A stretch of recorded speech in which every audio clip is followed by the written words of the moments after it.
Hey everybody, Andy here. Welcome to my show where I help you build a career you love. Today we're going to be talking about how to become indispensable at work. Something hugely vital in our current situation. You're actually in the middle of a three-part little run that I'm doing on my live shows on Thursday. Last week we talked about great questions to be asking employers right now. I want to make sure that you are joining a viable organization. You got to choose right. But once you're in it, and for those job stayers that have been there, and those of you that are getting new jobs with these high salaries because of wage inflation, I want to make sure that you're actually making sure that nothing can possibly happen to you. Nothing could possibly happen to you with the market turning as it is right now. We're at the tip of the turn, not the bottom of the turn right now. So I want to make sure that you are so valuable an employer would never even consider letting you go or cutting your pay. And then next week we're coming back with how to get a pay raise. That's especially for job stayers whose compensation is probably out of whack with new people coming into employers and employers generally overpaying lately, or paying more, I should say. None of us like to think we're overpaid, but you get the idea. Employers have been having to pay a lot more money to get people into the organization. Lots of times they're not even as experienced as you are. They're certainly not as experienced as you are with your organization. So we want to kind of right size you. So that's the little trio that I have for you. You can watch them all independently, but to me, they're addressing topics and areas you should be focusing on right now. So today specifically, we're going to talk about how to become indispensable at work. So how do you become that most valuable employee? I've got some great instruction for you. I've got a little story peek into my life, maybe half my life ago. It's kind of a microcosm of some of the things I think you should be doing right now. And then I'm going to head into here's how and exactly what I want you to focus on. There's 4 major areas that I want to bring your attention to that I think you need to be paying extra attention to, as well as I got some mega gifts, free gifts today. Well, that's what a gift is, I suppose. So free takeaways for showing up.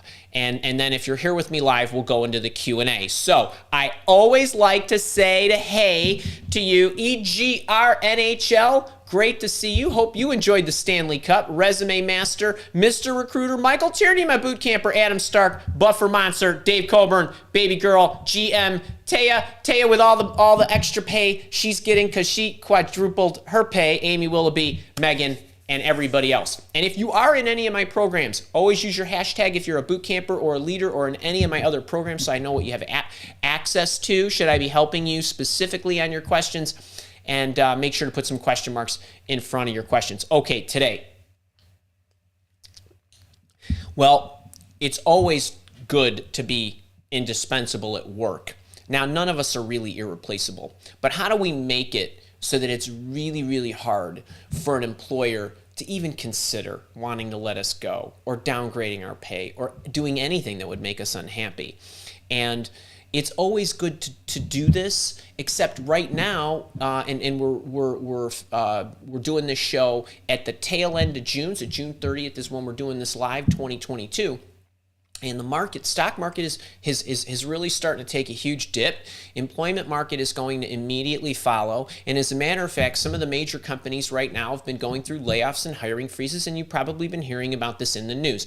Well, more of this is to come. A lot more of this is to come, I would expect. So it's incredibly important that you're focusing on key areas right now. Now, before I get into the key areas, I mentioned I'm going to give you a little story. I thought before I turned the camera on today, I got a 4-minute version of this, and I got probably about an 8-minute version of this story. I think I'm going to give you the full Monty because I think it's going to give you a bit better perspective. It's a little more of the human side and a peek into my life and what some of the things I've gone through as I've grown as a professional.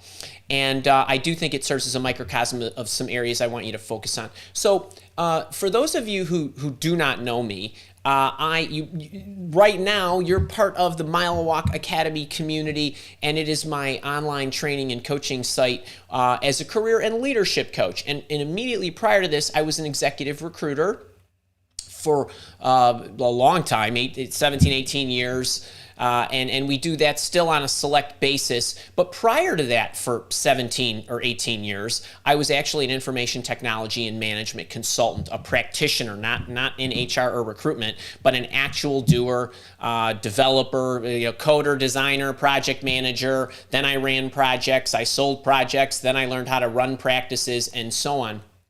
And when I was about 27 years old, so I'd been working about 5 years. It was 1993 or so, and I was working with Accenture, which was formerly Andersen Consulting, a large, prominent consulting organization, IT integrator of sorts, management consultants. And I was in the oil and gas industry primarily for the 10 years I was with that company. That's what I focused on. And Amoco was my client, and Amoco ultimately became British Petroleum.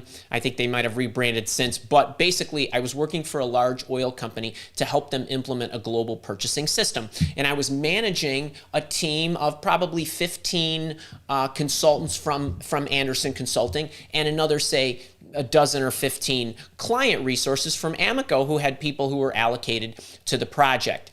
And we were going through a requirements gathering phase where we were trying to assess what the system needed to do before we were going to start to literally get into the technical designs and the development. And so we had this big meeting on a Monday at 1 o'clock. It was a Friday toward the tail end of the day, and everybody who was on the team who was working on these requirements was instructed to print out their paper. Now you got to remember, this is 1993. This is a long time ago. So we didn't have all the digital capabilities that we do now. Things weren't as easily accessible. A lot of things were done with printouts and hard copies and things of that nature. I think we were using WordPerfect or something like that. So everybody who was on the team would put a fairly substantial requirements document together, and what they would do is they would print it out and give it to me, and I was organizing it so that somebody could actually print these out in the respective copies for the people that were going to be at the meeting on Monday. And as I was leafing through them, now I give you an idea. I'm like 5'6", dead on, and I must have had 2 stacks of paper that were 6 feet tall. I mean, 2 huge stacks from all these business analysts and technical analysts that were putting this stuff together. And I started to leaf through it just to make sure everything was in order, and I noticed that some things were not. And then the more I dug, the more I found was not really in order. And I sat in a cubicle with walls that I could stand up and lean over, and my boss, Mike, my immediate boss, he was sitting next to me, and I said, Mike, hey, I've got these requirements documents. I'm looking through them for the meeting on Monday with Dean, who was our client manager, and Dean's bosses and the big bosses and the stakeholders. And there's some stuff that's out of order. You got any guidance as to what I should do? Because should I call everybody back and have them work? He said, no, listen, you personally have to go through every document and make sure it's in order, right? Because if they didn't get it right the first time, you just want to make sure that you know what you're doing. Everything's in order. I'm thinking to myself, this was like Friday at like 5 o'clock, and I'm thinking, Mike, I got a problem. He said, what's that? I said, well, I got a date. And I mean, I had a date. I'm waiting months to go out with this woman, and it's our first date. And he looks at me and he says, he raises his eyebrows. Who's it with? I says, it's with Julie. I point down the hall because while she wasn't there, that's where she sat. And as I said this, I realized he knew I was breaking, I must have been breaking 3 different rules, total infractions of some 7-inch personal reference binder that they gave us, how personal policy and conducting and how to behave as a consultant thing had to be this thick, and I broke the rules all the time. So I wasn't supposed to be dating a client. So he said to me, and he knew who Julie was, he's like, oh, I'm so sorry, but Ange, you got to go to town. And he gets all serious. That's what he used to call me. He's like, you're going to have to break your date because you're gonna be here all night going through this stuff, maybe all weekend. And I knew that was the case. He says, call me at 10 o'clock. I'll be home. Celeste, his then fiance, she'll be sleeping by then. I'll be able to talk, and we can kind of run through this. So now I'm thinking, I gotta call Julie, and I wanted to date her so badly with this raven hair and green eyes, but the thing that I really loved was this little Demi Moore raspy voice that she had that I did not want to hear from the phone call I was about to make. So I called her up, and she picked up the phone, and she immediately knew something was wrong. She's like, Andy. You know, and I can't take it when I hear those kind of things coming at me. And I said, Julie, I'm so sorry. I'm stuck at work. Mike's making me work. I gotta do this stuff. She's like, that's it. Mike's on my shit list. But I really wish I spent all this time getting ready. I really wish you could see me. I've got this new black dress, and I'm to myself, no, thank God I could not see her. And as I was reflecting on this story, because I did take a rain check and I got to see the black dress the next weekend, and I realized at that moment that I just added another reason to why I know God absolutely loves me, because he waited another 14 years to create the iPhone so that she could not possibly take a selfie of herself and send it to me, because I never would have been able to see it at work. So I said, okay, how about a rain check? And I'll tell you what, we still have the dinner reservation. Why don't you grab one of your girlfriends? Go, I'll pay the bill. It's on me. Take a rain check. So she said, okay. So then I worked all night. I get up, about 5 o'clock in the morning, I take an hour-long nap on the big boss's couch, because he had a big office with a big comfy couch. I slept an hour or two. I got up. I started working. It's lunchtime. I think I gotta go get some toiletries, and I might be here another 2 nights. I gotta get some underwear and some t-shirts. So I go to Walgreens, I get the toothbrush, I get the toothpaste, I go to what then was Marshall Field's, which is now Macy's, if that's still standing. I'm like, score! 3-pack of Polo boxers, great. I get some t-shirts, and as I'm checking out, I'm thinking to myself, what am I gonna call this on the invoice I'm gonna give my client, Dean? And we'll just call it office supplies kind of thing. So I get back to work. I work all night Saturday, 3 o'clock in the morning. I drive home. I change my suit. I take a shower. I change my suit. I head back to the Amico building. I talk to my lieutenants. I said, look, I've notated everywhere in these 12 foot of documents. You have to go through this and try to figure out what I've done, because I have to go and work with my other big boss on something we're trying to sell. And we've got other clients coming to our Anderson home office. And so I need to be there and work with Ed, Mike's boss. And so if you need me, you're gonna have to call Ed's office or try to call my cell phone. Cell phones were not as handy as they are now.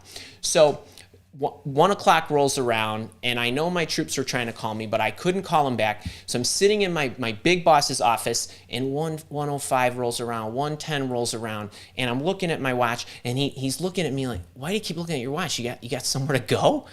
What's wrong? I said, no, everything's fine, but let me paint the story for you. Right now, 1 o'clock, we've got this requirements meeting. There's 20 people in the Amico building on the 37th floor, Dean, his boss, their bosses, the stakeholders, and 2 of our lieutenants that are going to try to walk through everything. And there's no way they're going to be able to do this without me. He said, oh, come on, it'll be fine. I said, in 2 minutes, that phone's going to ring. It's going to be Dean, and he's going to want me to go there. So he looks at me, and the words are still hanging out of my mouth, and bang, the phone rings, just like something you'd see on TV. And I see him pick up the phone. He looks at me and he says, hey, Dean. Yeah, he's right here. Sure, I'll send him over. Now, it was just a quick cab right away. So I get over to the Amico building, and there they are, 20 some odd of them, congregating in the hall, commiserating as if they couldn't do anything without me. So we get into the meeting, and Dean, my client, says to me, Andy, we see you made a ton of changes here over the weekend. We didn't really have a chance to talk to you about these. I'm wondering if we can ask you some questions so you can clarify what this stuff is. Sure, no problem.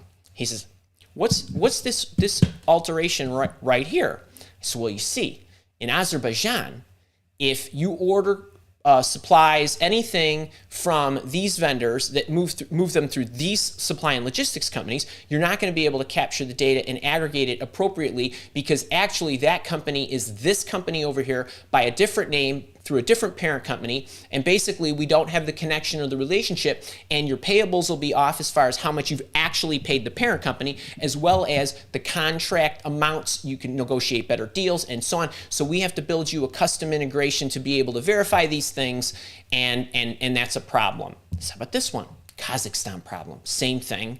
This one here, Uzbekistan. So basically anything that surrounds the Caspian Basin, you're going to have these problems. And it's a good thing I caught it, because before Saturday, I didn't even know what the Caspian Basin was, that there was one, where it was geographically, or what surrounded it. So obviously this gets a chuckle. They go through another, say, half a dozen or 8 of these, and he looks at me and he says, did you go all the way around the world and look at every one of our facilities, plants, refineries? Yeah, that's the point. It's a global purchasing system, so if all this stuff's not in order, it isn't going to work. So I said, so not only did I go all the way around the world and learn a ton about geography and learn about a whole bunch of places I never knew existed, but I went all the way around the world and I ended up down the block in the Whiting Refinery in Indiana, where I've actually been.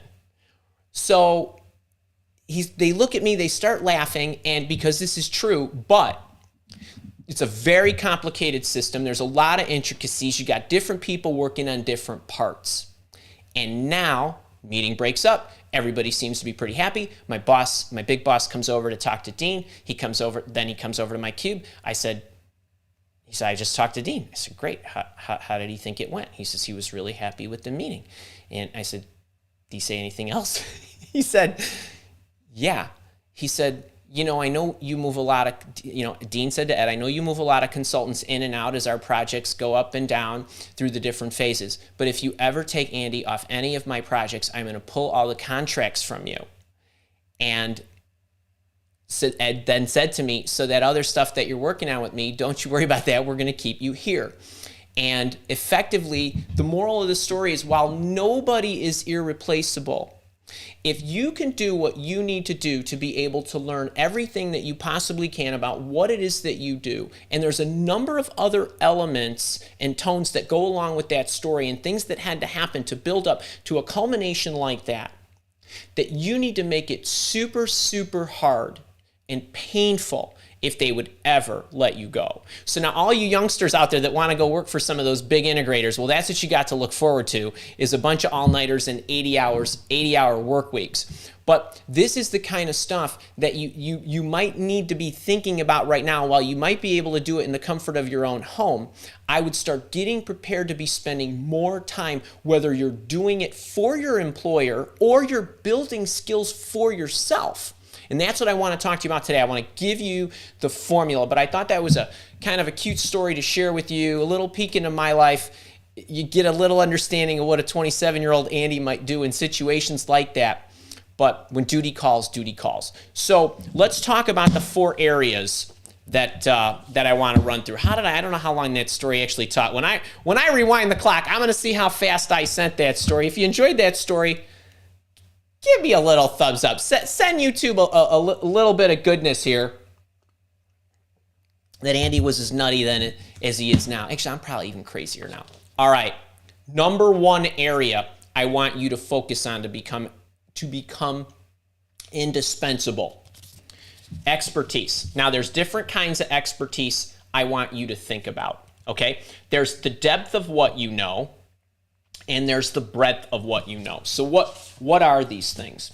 Well, the depth is my ability to understand purchasing, my ability to understand the Culinet, now Computer Associates, or whatever the system was that we were implementing that had a Bachman diagram that made me want to fall over the first time I saw it.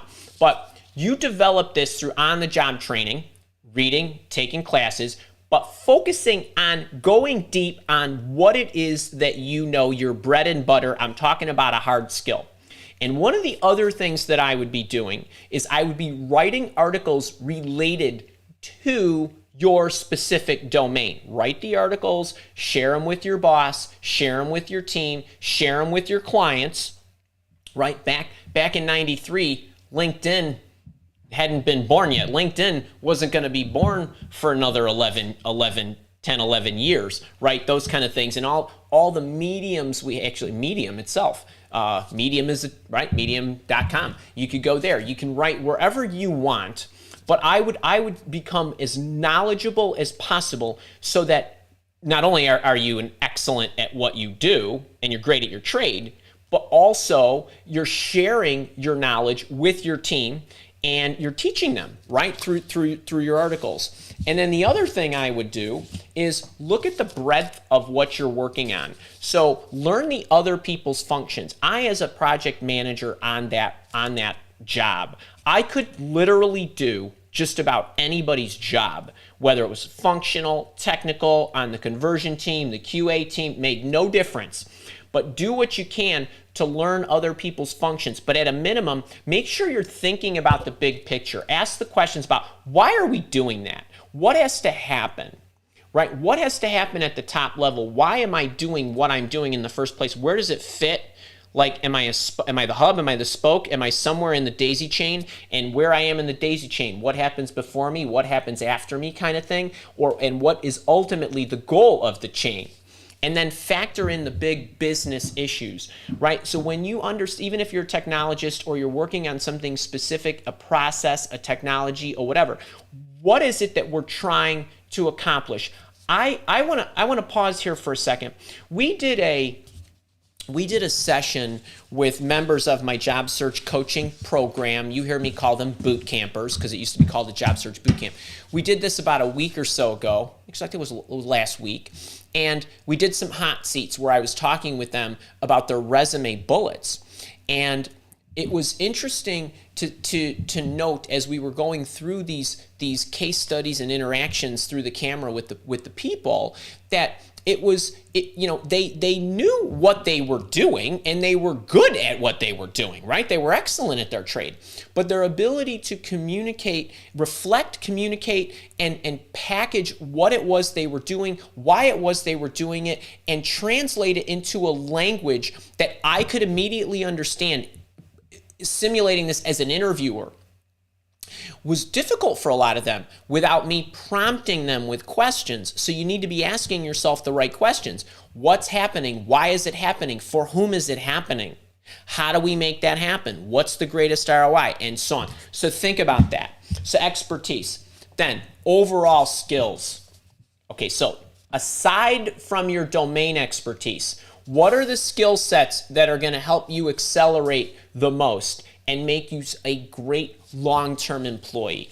So what am I talking about? You often hear me talk about capabilities. You know, the marketer who has to know how the marketing mechanics, except she needs to know, well, what are the pain points of my customer? Well, she needs to know how to identify the customer and the human behavior and what might resonate, and from an organizational standpoint and an analytics standpoint and data capture, all these other things that make a great marketer that isn't specific to her ability to market this microphone or this computer screen or this technology or this service or whatever. So we're talking about what are the general principles. The salesperson who knows how to sell this widget but also understands human behavior, psychology, organization, follow through, right? How to make an argument, how to listen effectively, great communication skills.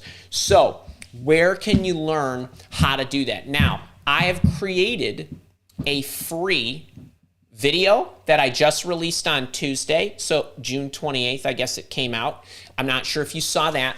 It's called The Free Guide to Building Essential Skills. And in there, I had a free download, my skill building my skill building roadmap and leadership assessment. Maybe the team, actually, can you pin that in the chat for us to let everybody take it? I'm actually gonna, I hope they pin this while I show you this. So this is free for you to take, but there is a methodology that I built. It's my argument that everybody goes through, regardless of what your function is, that you go through these different tiers. You're a producer, you're a communicator, you're an influencer, a developer, and visionary. Let's not get hung up with what I specifically gave it as a one-word label. You know, you operate independently, or you interact with others, or you inspire others, or you lead teams, and you create and you predict. We all do these in some form and fashion. And if you grab this free booklet, you'll not only learn what these things are, but some of the specific, you can kind of see them here, some of the specific skill sets that I have highlighted at each of the different stages. And then you can work through this, but there's an action plan here. So this is not just educational. There's also a leadership assessment that you can go through and assess how effective you are at producing, operating independently, and so on. So I've created this rather simple way for you to create a score and assess where you are on an overall score of 75. And then I do this for each level. And then what you can do is you can also track You can also, or I should say, put an action plan together. Now, if you are a premium member, if you're in my leadership coaching program, I have steps for you with access to different lessons that I've already created for you. But there's a 9-step formula to put your plan together. And if you are not a member of my leadership coaching program, so this is just as effective for somebody who is not a paid member of the leadership program, I have your steps in here too, to exactly what I'd like you to do to outline the skill sets that you need to be building. And then the other thing is I have a tracking sheet for you to prioritize, benchmark, and track how you're doing at each of the different stages. So this booklet is free. And then if you are in my leadership coaching program, all of these hyperlinks are in the leadership library. They're video lessons with assets, audios, or books or training programs with workbooks that have a written recap of the sessions, thought provokers that help you think through the lesson, and challenges to help you groove the lesson. And those are quick access for anybody who's actually in that program. But I would encourage you to actually take the free booklet, 35 pages of goodness that you can have on me to better understand how to build skills, which skills to build, and at which stage to build them based on the ROI they're going to give you for what you need and what you do.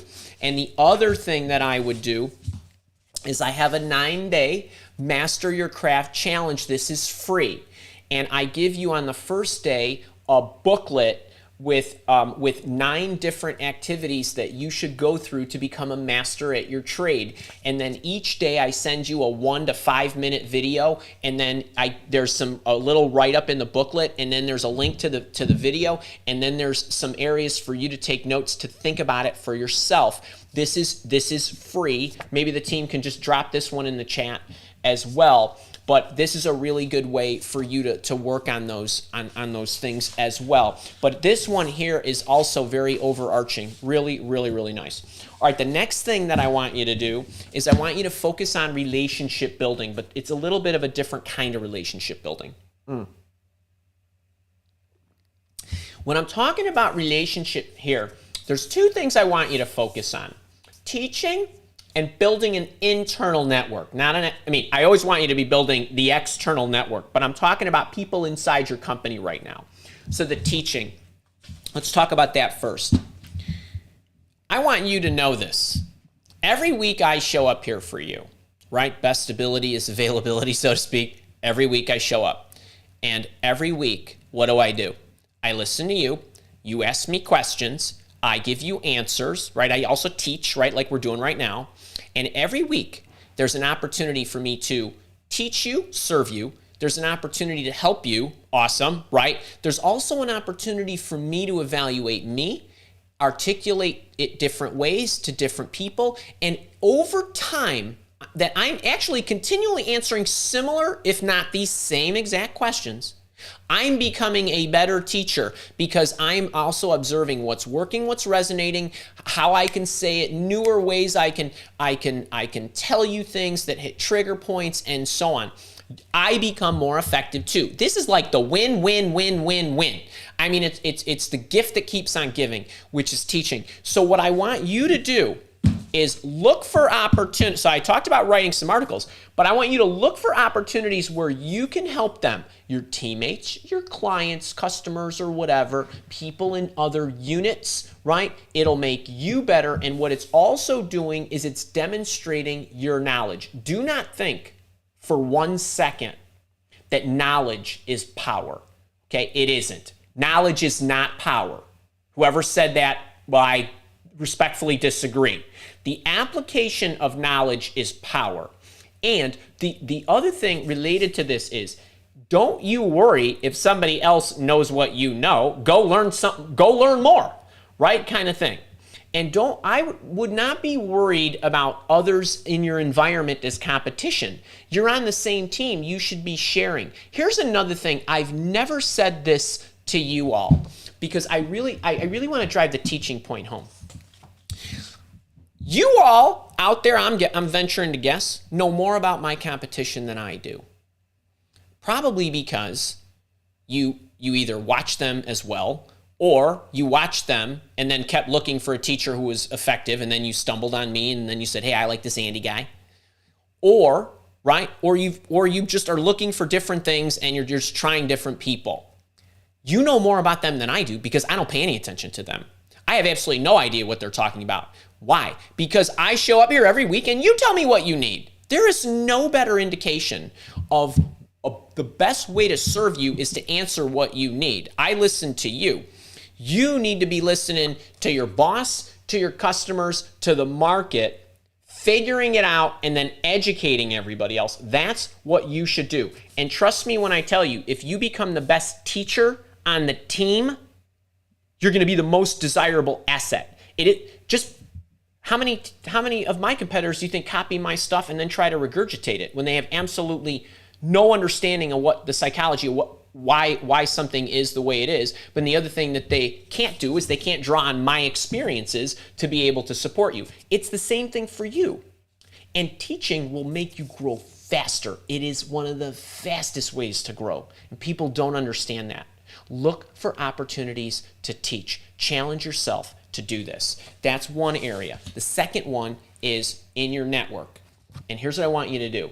How do you make everybody's around you, their life better? So when I say network, if you're like, Andy, what's the icebreaker? How do I help you? What do you do?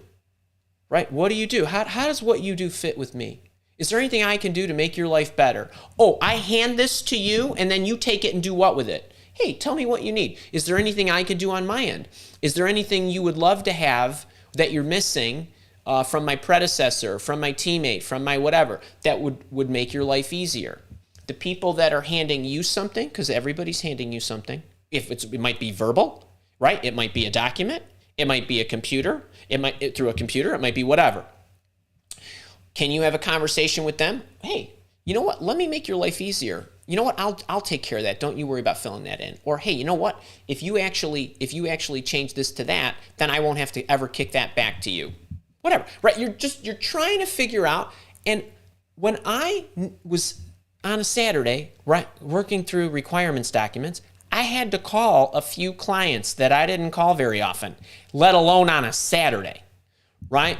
They all called me back. Why? Because I had built relationships with them to the extent that they would trust me. And if I ever needed something and needed their knowledge, they'd respond, right? Because they don't have to be super diligent and responsive. So I want you to think about that. And I've got some instruction for y'all. If you're in the free zone, sorry, these are a little small. The free. I have a little video out there, the best advice for starting a new job. Okay, now I know you might say, well, Andy, I'm in the job already. Yeah, or I've been in the job 3 years. Makes no difference. Go watch this video because the tip is something you should be doing all the time. If you are in my premium job searching program, the job search coaching program, there is a wonderful 60-minute session on your first 90 days. It's a bonus that I give you. It's a recently added bonus, and it gives you 12 steps of what I would do. And a part of what's in those steps or those protocols are how to build relationships with the people on your team. And then if you are in my leadership coaching program and you have everybody in my leadership program, whether you're a monthly member, an annual member, or a lifetime member, has access to my $400 Career Accelerator program as a free gift. And in there, there's a number of different modules. There's more on first 90 days. There's some other things that will help you. That's what I would check out for that. So if you want a little bit more there. And then number four is ideas. You have to generate more of them. They need to be better. And I have given you the formula to do this. I have shared with you my excellence planning, where asking yourself questions is what ultimately will help you generate ideas. Anybody who just thinks about a problem, I'm stuck, they come up with ideas slower, if at all, or if ever.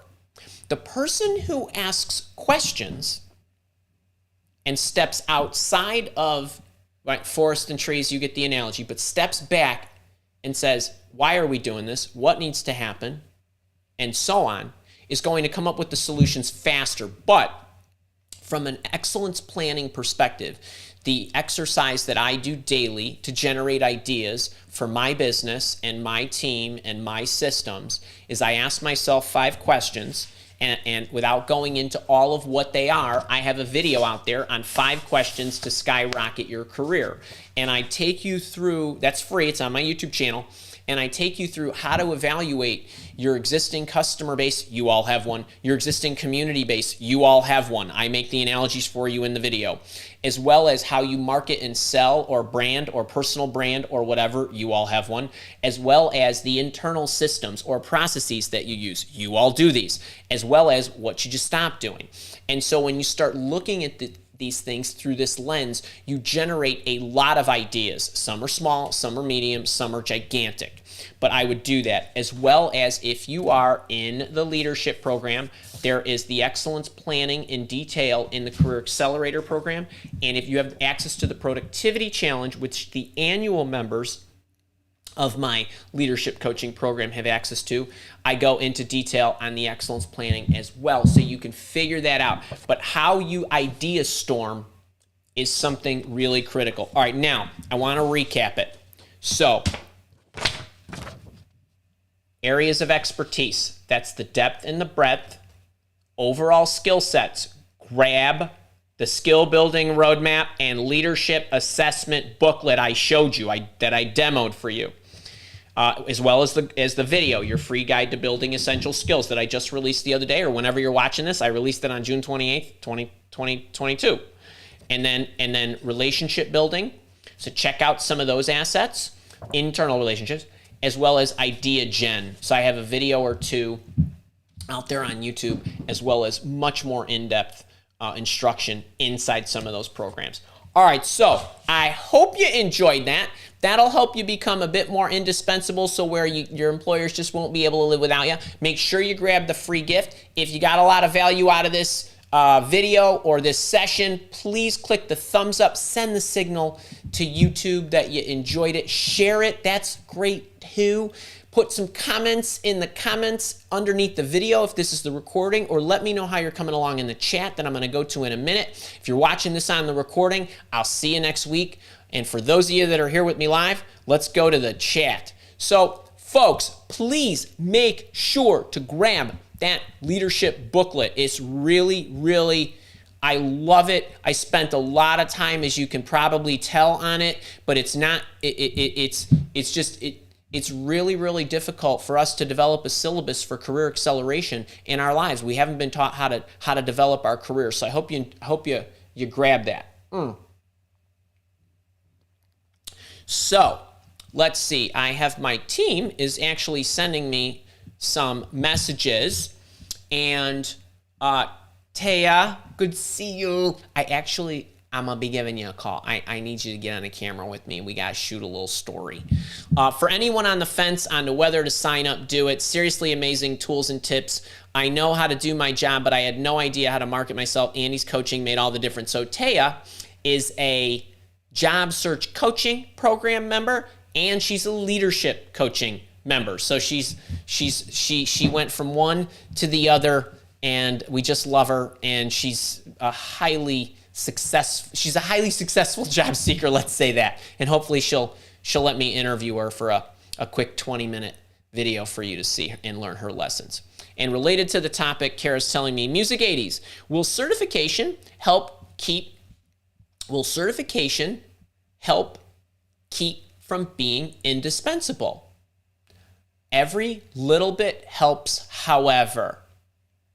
If you are at that employer, getting certifications to me is secondary to actual working knowledge and execution of what you're doing. Because think about it. And let's go extreme here, because although you didn't ask about a degree, I want to say couple 3 times a week, every week, week in, week out, I get emails in the support queue or on my YouTube channel that say, Andy, I just got my MBA. I just got my master's in whatever. I just got my whatever. And the employer didn't even acknowledge it. And to that I say, you get education for you. If you think the employer is going to magically change your grade or change your pay scale, you're no different today than you were yesterday in their eyes, right? The education is for you to become better.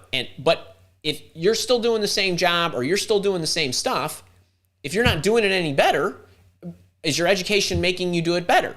If it is, then there's reason to call it out. But most people will not change the way they do what they do because they got a new degree. Now, I'm not saying don't get the degree. I'm just saying, will it actually make a difference? It might make a difference to somebody else who's pursuing you. But from an internal standpoint, I would say it's a lot less of an impact. Certifications however, are nice. They're something no one can ever take away from you as education. But from an indispensability standpoint, I don't know that it matters that much. When I say read, write, and so on, you're producing things. You're reading for education to apply, application of knowledge. And if you're applying your school stuff, that's great too. Or you're applying your certification stuff, that's great too. If you're better because of it. But I find it hard to believe that most people's jobs, if they don't immediately change as a result of knowledge they've gained through the certification, there's probably not much that it's adding in that regard. So that's how I look at it. Weather Dude, do you have any advice on transitioning from a checklist performance review to a project accountable performance review? I do. That is a fantastic question.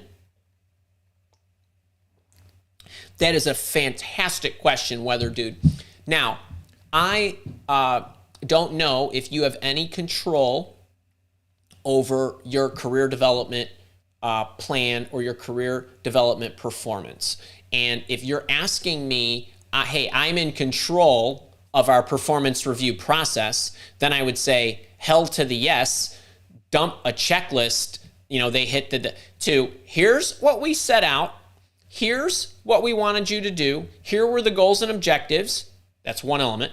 There's also a section that says, your skill set is here. We benchmark you. We want you to be here. In order to get from here to here, performance review wise, in order to go from here to here, you need to be able to demonstrate this, this, and this. Like literally explicitly evaluated stuff. In order for you to grow those skills, we're going to put a plan together that enables you to do this, this, and this by doing this, this, and this. We're going to meet once a month, once a week, once every other week, once a quarter, once a whatever, to make sure you're tracking. So there's a number of things that I would change there. Now, you asked me about if I have any advice from transitioning. The transition occurs when the powers that be or the management team says, we want this to be a better view of how somebody's actually performing. And speaking of my leadership program, we have this in there, how to coach and mentor others. This is an element. We also have how to ace your performance review. That's in there too. So that's the way I look at it. Checklists don't do a lot. It needs to be very explicit. And what I just said, some of you that are in the boot camp, what is this? There's a whole session on this when you're getting a new job. You put something like this in place to make your counter offer argument. So we have a salary negotiation advanced tactics session inside my job search coaching program where we show you, we give you a template of how to outline this stuff. It's the same kind of stuff I would be using for a performance review. It's the same stuff I would be using to make my salary negotiation arguments. So I love it, but that conceptually, that's what I think there about how I would go about that. EGR, NHL. I received a job offer with a 15% raise. I love it. I'm a civil engineer with 10 years.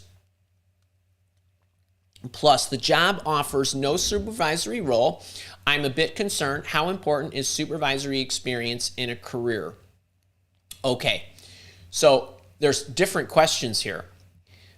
There's how important is it from a personal standpoint? How important is it from a professional standpoint? Do employers care about it if they're hiring me, or will this hold me back? Let's take them all, okay? From a personal perspective, those of you that go to the Andy School of Criteria Evaluation and Self-Awareness exercises and how to choose the right job. You decide what your criteria is, and managing people, to me, should never be on anybody's list, that I have to have management responsibilities, because that at the lowest level is not truly your happiness criteria. Most of the time, the happiness criteria has to do with, I want to coach and mentor people. Well, you don't need to be the supervisor to do that, right? Kind of thing. It's influence and impact and other things. Now, we can split hairs all you want about this. I'm going to tell you from a personal standpoint, I don't think it's a big deal. If you are in an ability to, if you're in a position or a capacity to share your knowledge, influence, direct, and shape the direction of the strategy, the solution, the whatever, the behaviors of other people, that's more important to me. It isn't who writes somebody's performance review. Second thing is, do employers care about it? Well, it depends. Some think it's so vital. I like to see your influence skills and people handling skills and all that other stuff. You don't need to be on an org chart here that says I have X number of direct reports. I personally don't care. Now, if you are going to go and be responsible for a 500-person team and have 10 direct reports who are going to have 50 direct reports or whatever, or 50 people in each unit, then yeah, I would not hire you for that. But I think you get that. So over time, you will get that experience. The best way to get management experience, folks, what do I often say? The less change in the change, the faster and more effective you can make the change. That's for a career changer.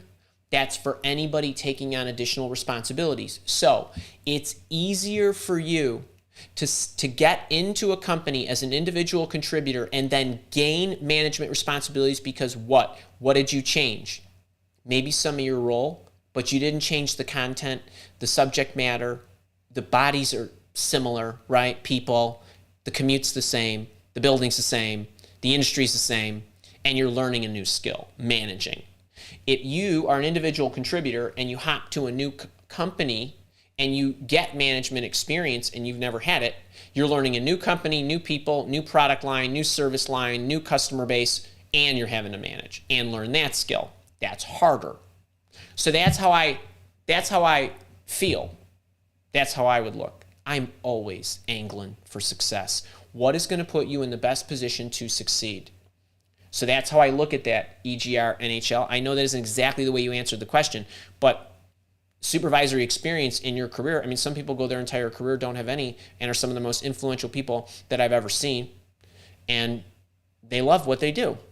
And then a lot of people say, I want to be a boss, I want to be a boss. Then they get people, and they're like, I don't even like people. Everybody's a baby. I have babysit, right? You get that too. So anyway, hope that helps. Resume master. Boy, I wonder if you're like a certified resume writer. Recently attended an interview. It went well. Awesome. Should I have any concerns over the lack of questions over 5 hours of an interview? It mostly discussed the position. So, not being funny, whoever talks more in the interview thinks it went better. So if you have a team, panel, individual interviewing you, and they're talking a lot, listen to what they're saying. Are they explaining a lot? That's good. Andy, I want you to know, this is what it's like to work here. This is what we do. Right? There's more of that, and they're selling you. Now, you need to make sure you're getting your questions answered, and it's okay to say, hey, I want to make sure you're getting what you need about me and my background. Is there anything in particular you'd like to dive into? I mean, you could throw them a question to ask you or prompt them if you want. You want it to be natural in the course of how you're doing that. But the caution is you need to make sure that when you leave that 5 hours of interviewing, that you know pretty well that they want you. Ask the reservation question if that's appropriate, right? If this is 5 hours of interviewing, is it 5 one-hour interviews? You can ask it in those, and it's not your fault if they keep talking, right? So just make sure that you're poking at them a little bit just to prompt them to make sure that, say, hey, I want to make sure you're getting what you need to know from me to make sure you know that I'm a good fit for your organization or your team or whatever. So I don't sweat that. I would not. Mr. Recruiter, Andy, if an interviewer answers all the questions during the interview, good grief. My wife apparently does not know that I'm on a session and she's FaceTiming me because she's probably freaked out because she's at the airport with 2 new little doggies for us. I had to chat with her. All right, where was I? Mr. Recruiter, Andy, if an interviewer answers all the questions during the interview, how should I approach the question phase at the end? I prepare 5 to 10 questions and with priority questions. Okay, Mr. Recruiter, this is my answer. It's going to be short. There is absolutely no way ever, not ever, that anybody should be able to answer all your questions in an interview. If they started at the top of the hour and said, what questions do you have for me? You better be able to go 3 hours without running out. So what I would say is the issue isn't you running out of questions. The issue is you not having enough questions. So that's what I would tell you. Make sure that you have enough questions. If you grab the interview intervention book that you can't really read because it's blurred out, there's 39 great questions to ask in there. But I actually, if you get the book package, the $7 deal, where I send you the $30 hardbound, I send you the ebook, the audiobook you get immediately. We also give you an ebook called How to Interview the Employer, 75 great questions to ask before you take any job. You'll never run out. You should never run out, ever, ever, ever. Final answer. All right, lots of luck on that. Adam Stark, in this climate, is it worth pursuing event planning jobs? Yes. Seems like I'm stuck. My backup careers have also been affected. Need some anti-positivity.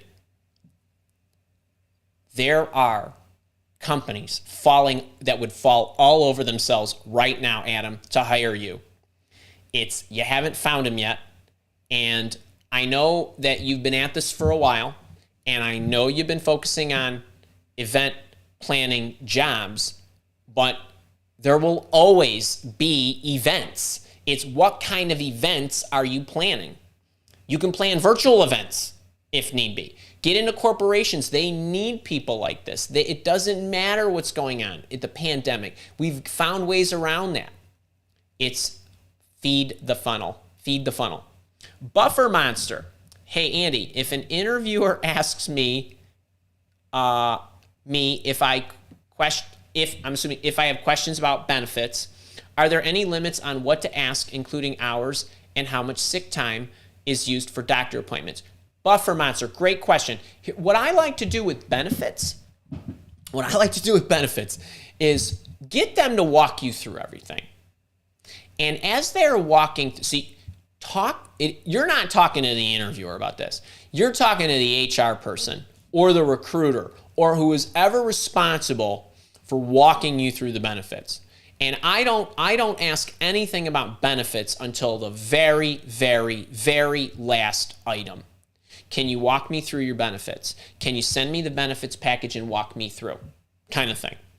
And so when I have them walk me through it, if they say, oh, Buffer Monster, we've got 3 weeks vacation. Great. Is that PTO or is that vacation or plus sick time? How does that work? Something like that. You're asking clarification questions. If we have routine doctor appointments or other situations where we need to be out, is that sick time or personal time? Just how's it handled? Right? Just something like that. And this is something you go back and forth with as they go line by line through the benefits package. All y'all, somebody should walk you through every single item on the benefits package. I do not care how thick the thing is. You have the booklet. They have the booklet. Andy, we start here. This is your medical. This is your dental. This is your vision. This is your flexible spending. This is your health savings account. This is your whatever. Here's your whatever. Here's your PTO. Here's how you break it up. Sick time carries or it doesn't. Vacation carries or it doesn't. We pay it out or we don't. It's unlimited or it's not. Like every single item needs to be discussed. Don't read it and assume. Go get them. Okay. GM, I think after my last interview, I will be offered a job. Awesome. I am concerned there are more job FOMO, or BBD, we call it, the bigger, better deal. How should I look at short and long-term goals after a job after this potential one? Okay. I would like to, wait, I love this question, GM, okay? You might not love my answer, but I'm going to give you the answer I think serves you best. Right now, this minute, I can't be anywhere but with you. I mean, I could choose to be somewhere else, but I'm here with you right now. It's the only thing that I have. It's the only thing that I can do. I can't focus on two things at once. And there's about 1 million things that are going to happen between now and 5:10 when I have to pick my wife up at the airport. And I'm not thinking about any of them. And I'm not thinking about anything that's going to be happening 50 days from now or 500 days from now, because I'm so focused on giving you the best service I can at this moment. I guarantee you, if you live your life that way, you won't need to worry about what those next opportunities are, because they'll be so damn awesome. You'll say to yourself, damn, 3 years ago, I couldn't even imagine I'd have been in this position, or that a possibility like this would have entered my life. That's because you were so damn awesome at what you were doing. Universe knows, okay? And you got to ask it for what you want, not confuse it. So I want you to have, kind of part of an eye on the future, because I want you to have a strategy and a plan. But I want you to enjoy the journey. I know it sounds cliche, but if you are not focused on what you're doing and you're always in a different time zone than the one you're standing in, you're going to have a lot of problems and you're going to progress slower. If you do what you do so well at that moment, believe me, everything works out. It always does. It does. So I hope you concentrate on that. Be present. I have a video out there. Damn, you know what? You know who'd know what the name of the video is? Stacy. Stacy. I'm looking for the video about how you be patient while working toward your goals. Stacy, it's something like that, right? Can we get GM? Can we get GM that video drop that one in the chat? Iman Omar, my beloved boot camper, how are you, man? Good. It was good to see you a while back. I hope you're doing well. LinkedIn Recruit. Pressed for my salary. Oh, LinkedIn Recruiter. I'm assuming you mean a recruiter who works at LinkedIn and not just some recruiter you met via LinkedIn. But either way. Pressed for my salary expectation. I used your method thoroughly and didn't disclose. Attaboy. Both recruiters rejected to put me forward without this info. Your thoughts? Yes. So, I love you to be evasive. However, if they're turning purple like my shirt, then you say, okay, obviously you'd like to know. I don't feel at this point I know enough about your company, because all the other stuff really matters to me. Right? If I get 7 weeks of vacation and you're going to pay $40,000 for me to go to school and you get all kinds of other goodies and perks and whatever, then I'd take less money. But I'm assuming if you're so concerned, you have a budget in mind. What is the budget? If the recruiter doesn't give you the budget, then it's a signal to you. Not only is it a moronic recruiter, because there's absolutely no reason not to give you the budget, but if they give you the budget and it's within shouting distance of what you would love to get paid, you just say, sounds like a fine place to start. That's good. Okay, there you go. Put it right in the middle. Right? 70, 90, put 80 down if you want. Put anything you want down there. I say, okay, let's go. That's what my expected salary is. And you move forward. That's how I handle it. I don't want, if they're saying we're rejecting you because you will not give me a number, that is, just so you know, folks, I know you think, well, Andy, you're just being flipped because you don't really need the shot. Look, you all deserve better, first. Second thing is, if this is how the company and the recruiter operate in the first date stage, imagine what it's going to be like to work there. You're going to have to fit in a box. You're never going to get paid true merit. You're going to have slow progression, slow promotions. Believe me, companies that operate this way have hard lines. They're inflexible, and it's a dumb way to go through life, and it's a terrible way to manage a company. So that's what I think, Iman, and I would say you dodged a bullet. You didn't need that. Go get them. Mr. Recruiter, when looking for a job, how important should the location be in job search? Well, it only matters if you're interviewing for a job where you actually have to be in the office. I had 8 or 9 coaching sessions in the last, say, week. Almost, I say 2/3 of the people would never move. They will never move. Said, I'm getting calls from all over, and recruiters are telling me, don't worry about it. We don't care you're in Boston. This doesn't really make a difference, or you're in Pennsylvania or wherever. So I'm about the art of the possible. Now, you're saying when looking for a job, how important should the location be in the job search? Location's your matter, not whether I think it's a good thing to do or not.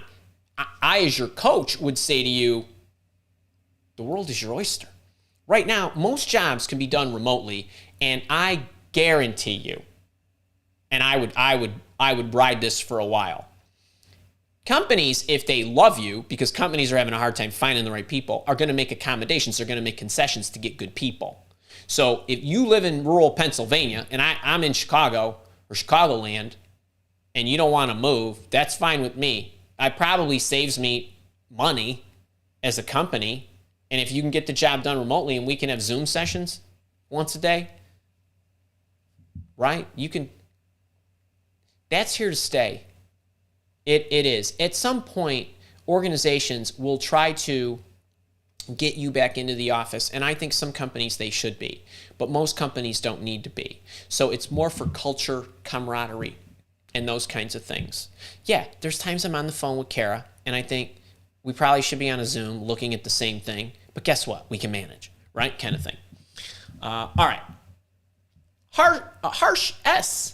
Thanks, Andy. As a software developer, how do I navigate my pay in the startup that I work for?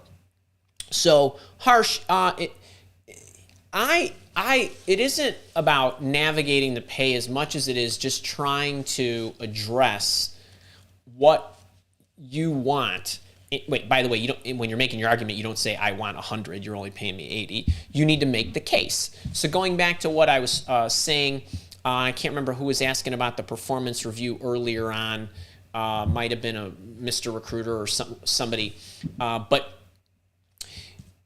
you need to make the argument of what you're worth. And that can only be made if you have a sound fundamental argument that illustrates specifically what you're helping them achieve. In order to do that, you need to know what the goals and objectives are, what the outcomes could potentially be that you will help them implement as a result of your activity, right, and results, and show them, here's what you have me focusing on, here's what this means. And I told a story a while ago. My guess is a lot of you have not heard the story, but I told a story about an estimating model that I built.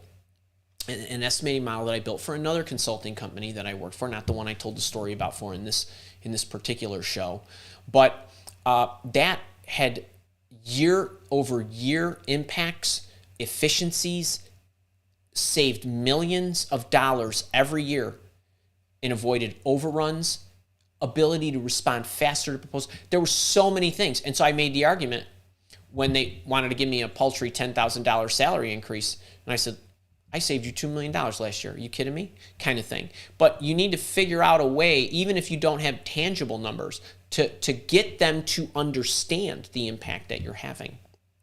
So that's how you do that. And it isn't about, well, so-and-so over there is getting paid whatever. So what? That's their company. That's their prerogative. All right, baby girl. If you're doing a good job on time, no problem about your performance on your job, how do you make yourself fit more in Cherry, I love this. To organization. If it in the interview they said you were a fit, but after 5 months you're not. So there's a lot going on. Not in the question itself. There's a lot going on over those 5 months that attribute to you being a fit or not. And let me venture a guess, and this is very limited information, so if I had you up on the camera, I could investigate this a little more, but roll with me on this. Knowing you from the leadership program and the interactions we've had, I'm guessing you're solid, you show up on time, you do your job, everything's great, you're fun and cheery, you're likable, fun to be around, all that stuff. There must be some other thing that, if they use the word fit, it must be a cultural thing where there's Maybe they're looking for you. Now, by the way, I only know you so well, but if I said to somebody like you, and I'm extrapolating here, right?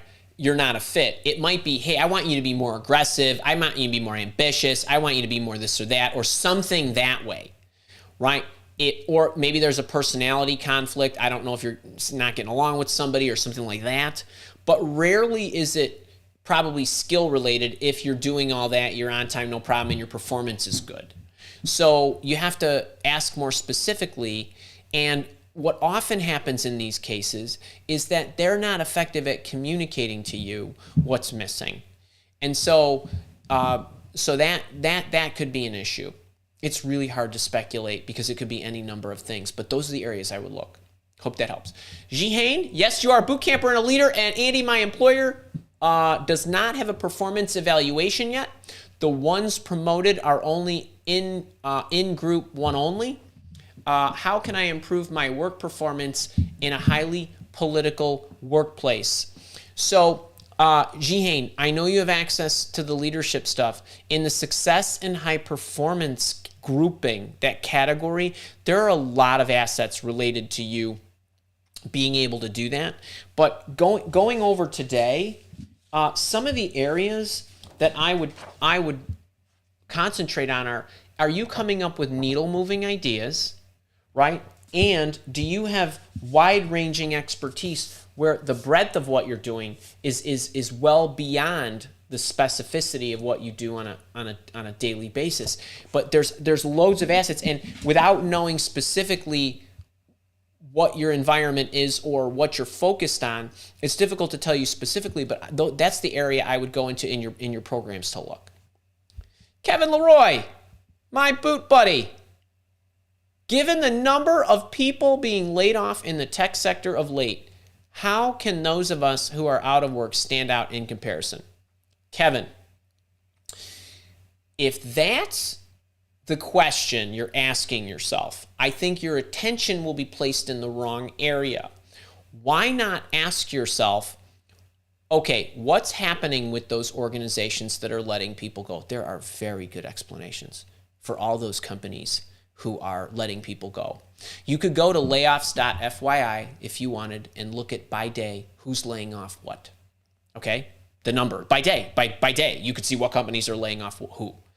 And so if you look at that and look at why certain things are happening in certain sectors, you could do a better job of selecting the right organizations who's hiring. Can you not go to Indeed and look for position? Hold on, I do not want you applying online. Use job boards for research purposes only. Do not apply online. Use the aggregators to see which companies are hiring technologists. And then give yourself a better starting point, and then what? And then you go into module 1 and module 4 in the boot camp, and you do what I instruct you there, and you will stand out. Pick the spot to stand out. So don't assume the tech industry is in for it. That is not the case. Yes, there are some companies who are laying off people. And by the way, not every company, just because they might not be hiring at the same velocity, does not mean they are not hiring. Remember, they will always trade out people. So if you can boss hunt and target the right organizations, I think you'll be great. You have a great background. All right. Whoa, hang on. I got 5 hearts that I'm looking at. I almost wish I could show you this, but I'd be afraid to screen share this. Aylin, finally so excited to say that I got an interview. Nailed it. Andy, you would have been proud. I'm always proud of you. I'm always proud of you. And now I'm moving forward with negotiations. I love it. Aylin is a very special person to me. She's a boot camper and a lifetime leader, meaning she's a member of Team Apollo. I've met with her through the leadership process and her job searching process. She is an incredible person, and she's been at this looking for the right opportunity. Can we all send her like huge live office hours, Juju? And I want you to know I am pulling for you so hard. And so now, Bring home the money, baby. So, I'm sending you good juju. I'm sending you. I love it. I'm so thankful that you said that you shared this with us. I will find you. And I look forward to hearing how it plays out. Make sure to send me a message. Harsh S. How does a junior developer navigate his way to indispensable in a startup with a team of execs and managers? My guess is by default you're going to become indispensable, because if there's only executives and managers, you're not going to have a whole lot of people that know what you know. So for you, my cards are getting mixed up here. For you, I would make sure that you're focused in here, and you're making sure that you are showing them what you're doing. Show your work. Make sure that, if you are, in fact, if there are other developers, teach them, show them. Make sure it's visible what you're doing, the impact you're having. But you need to be knowledgeable so that they don't let you go. Believe me, they can't live without you. They really cannot live without developers. Lay, D, Lay, L-A-Y, and then D. I've worked at a company for 11 years and not progressed. I had 7 management team members, changes in 6 months, and they don't know me as they are all new. I feel invisible. Okay, so in this case, so there's couple things.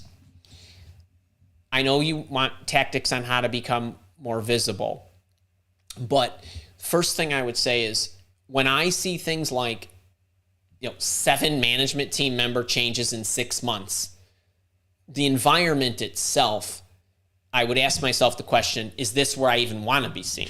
Is this what I want to do? There's nothing wrong with, and I don't know what you do, there's nothing wrong with going elsewhere. That's the first thing. Second thing is, when I get a new boss, I would try to make sure that the boss knows what I do, where I've been, and going forward, what I'm focused on and what will happen, and so on. It gets very difficult to do when you have this much turnover. It's really an uncomfortable position. But I would try to keep building the relationships as much as I can, as high up as I could. And it's still better to build those relationships. And if something happens where somebody leaves, and then they look at you and they say, Lay, come on over. I really liked you from the other company. But I would focus on the relationship stuff that I talked about. Ian M., my boot camper, is it equally important asking the early stage screener if they have any reservations advancing you in the process? I probably, with the early stage screener, would be focused more on, based on my background, do you see me as a great fit? Or is there any areas that you're looking at where you feel the hiring official, ask forward, the hiring official would be concerned, or you're concerned? Ask it that way, because you don't want to say it like, hey, I don't really care about your opinion, you're just a lowly recruiter. But ask it to make sure that you put the lens, you pull in the hiring official's name or reference. And that's more important, I think, and get them to say, oh, Ian, I think that the hiring official is going to like what the recruiter will probably say, because if the recruiter wants to move you forward, I really like this and this. I think the hiring official will too, or the hiring official will really like those 3 things. This area here might be a little bit of something they want to dive deep in to see how experienced you are and whatever. That's something to keep an eye out for. You don't need to put the full court press on the recruiter. All right, let me see. I've got a 2-minute stop here.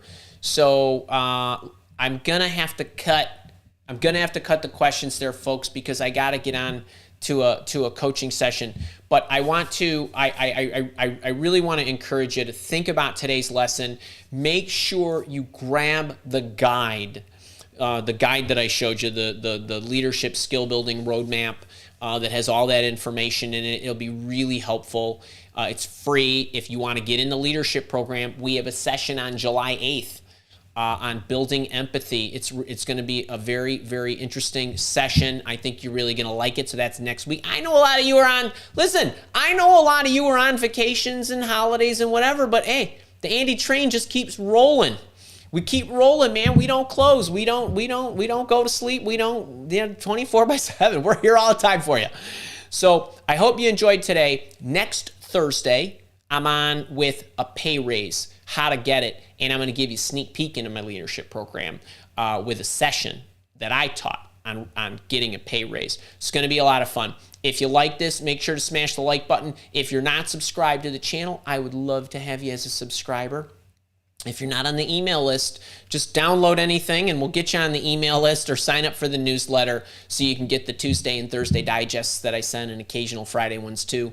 And if you haven't checked out the podcast, that's rolling Tuesdays and Fridays. Just a lot of great content out there for you all. I'll be here as we go through these choppy times. Don't you worry. I won't leave you be. I won't disappear on you, because like I said, the best ability is availability. All right, remember that. All right, y'all, be good. Have a great weekend. Slide in early. We'll see you soon.